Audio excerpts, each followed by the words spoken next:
100% nouvelles.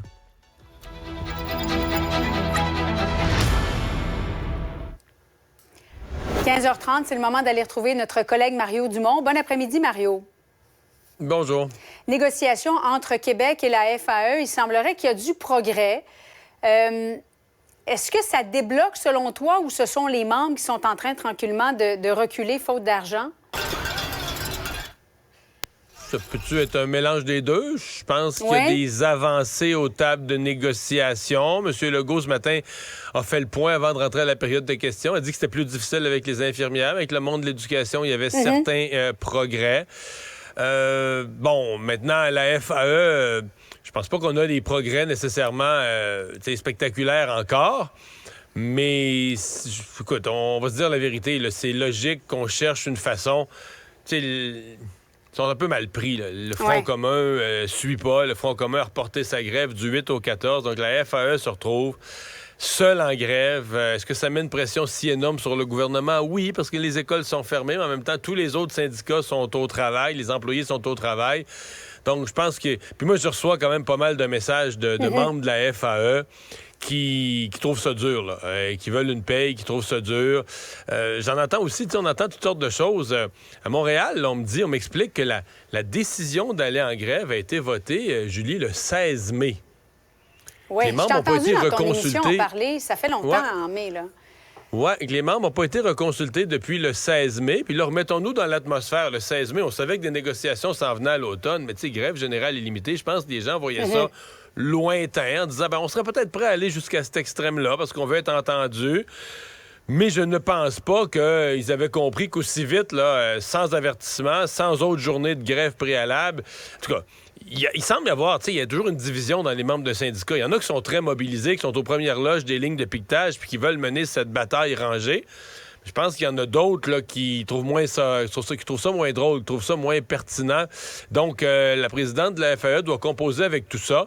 Tu sais, des fois, dans la vie, t'es mieux de réviser ta stratégie que de te planter dans un cul-de-sac. Alors moi, je comprends ça. C'est sûr qu'il y a peut-être un petit signe de faiblesse, mais de l'autre côté, des avancées de négociation qui leur permettent de dire, bon, mais là, avec ces progrès-là, tu sais, on va rentrer au travail peut-être en vague. On va le savoir demain, mais moi, je serais vraiment pas surpris qu'on suspende la grève, qu'on n'annule pas toute forme de grève. On va peut-être revenir en même temps que le Front commun, puis qu'on suspende ça, puis qu'on revienne au travail pour les enfants, puis pour avoir une paye.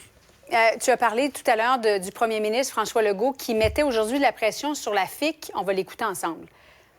Avec les infirmières puis la FIC, c'est plus compliqué.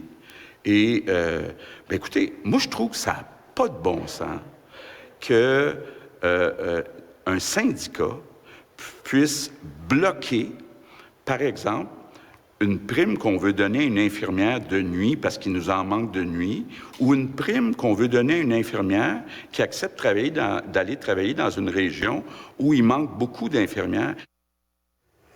Mario, que penses-tu de la déclaration du premier ministre? Bien, s'il y a une part de négocier sur la place publique, il y a une autre part. Mais remarque, c'est pas la première fois, là, durant la pandémie, il y a eu plusieurs fois où le syndicat a contesté des primes. Le gouvernement donnait des primes aux infirmières, de l'argent de plus, des grosses primes, des primes importantes, là. Des milliers de dollars. Puis le syndicat disait, hey, c'était pas donné des primes dans le cadre d'une négociation qu'on a faite, nous autres, là. Fait que tu dis, OK, même à la hausse, même quand on veut donner à des gens qui font des primes. Alors, on est rendu quand même, on est rendu dans un syndicalisme qui va très, très, très, très loin, là, même quand le gouvernement veut en donner plus. Mais là, on comprend que c'est une négociation de l'ensemble de la convention collective. Puis, je pense que M. Legault veut mettre de la pression. Donc, on fait un peu ce qu'on dit qu'il faut pas faire, mais négocier sur la place publique, en mettant sur la place publique un enjeu qui est derrière des portes closes. Puis là, on n'a peut-être pas les deux côtés de la médaille. Il faudrait peut-être entendre la FIC aussi. C'est pour ça que je reste prudent. En même temps, ce que ça nous a indiqué ce matin, dans le fond, je pense que la chose simple qu'il faut en retenir, c'est qu'aujourd'hui, portrait de la situation, ça va mieux dans l'éducation que dans la santé. Je pense que c'est ça la nouvelle. À retenir. Ottawa, qui écarte Bombardier, Mario, a décidé d'accorder sans appel d'offres à Boeing, un constructeur américain, le contrat pour remplacer plusieurs avions de patrouille maritime. On va écouter David Chartrand, à qui nous avons parlé plus tôt, qui est un représentant syndical. Le Global Express, c'est un avion qui a un long rayon d'action. C'est un avion qui coûte moins cher à opérer. C'est un avion qui est... on parle d'être à jour dans les avions. C'est un avion qui a été développé quand même récemment. C'est pas un avion qui a 30-40 ans. Là. On parle pas d'un avion qui est en fin de ligne, comme la selle là, qu'on propose d'acheter ou qu'on va acheter, qu'on vient de confirmer aujourd'hui.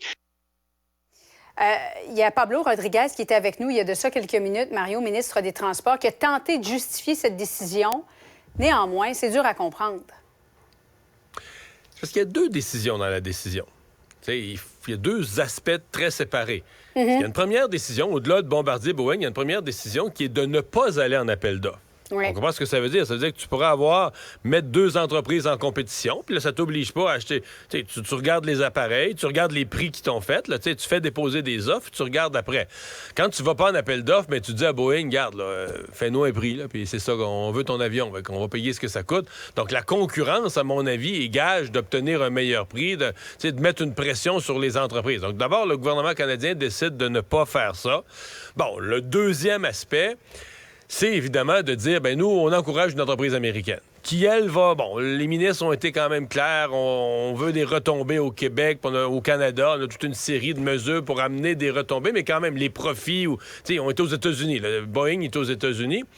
Or, ce qui est curieux, drôle et triste à la fois, c'est que le Canada, c'est toujours plein. Que quand il y avait de la compétition entre Boeing, par exemple, puis Bombardier, je remonte dans le passé, l'ancien Bombardier, quand on préparait la C-Series et autres, le gouvernement canadien a toujours dit, les Américains, eux autres, nous, on subventionne direct Bombardier, mais les Américains, ils subventionnent Boeing aussi. Comment ils le font? Ils le font par la bande, parce qu'ils mettent beaucoup d'argent via l'industrie militaire. Ils mettent de l'argent par le militaire dans Boeing. Mais là, nous, on a de l'argent militaire à mettre, mais on le met dans Boeing aussi, on le met dans l'entreprise américaine aussi, plutôt que dans les nôtres. L'autre aspect qui m'inquiète, c'est quand le gouvernement canadien laisse entendre, mais on laisse pas tomber Bombardier. Le Bombardier en vend des avions militaires, puis on va les aider. On va les aider à travers le monde avec nos ambassades. Là, on va aller les représenter. Et ça fait une belle vente, ça. L'ambassadeur, je sais pas, dans un pays asiatique, qui dit, oui, Bombardier, ça, c'est un bien bon avion. Mais dans notre pays, on leur a même pas permis, pas non seulement on les a pas achetés, on leur a même pas permis de soumissionner pour nous le proposer. Oui. Ça dit tout. Mario, en terminant, la ministre Pascale Saint-Onge, qui était invitée aujourd'hui devant le Comité du patrimoine, c'était pour parler de la nouvelle entente avec Google.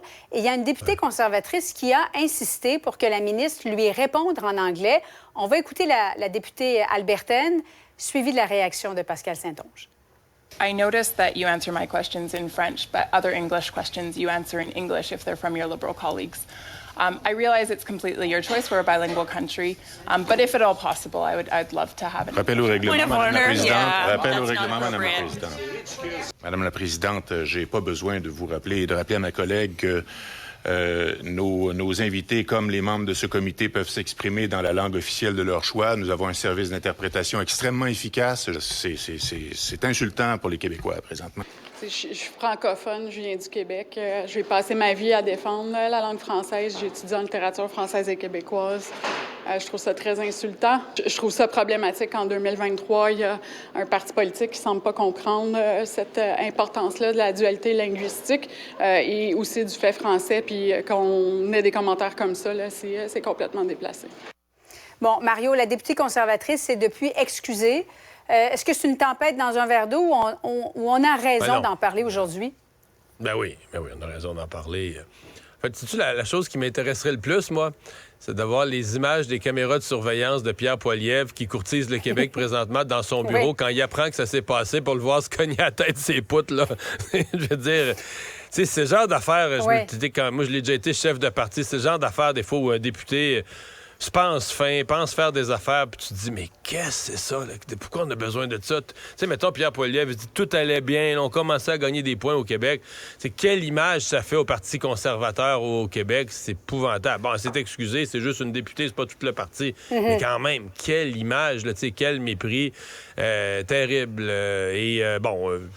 On a vu ce que ça a donné. Là. Les gens de tous les partis sont intervenus immédiatement là, dans la commission.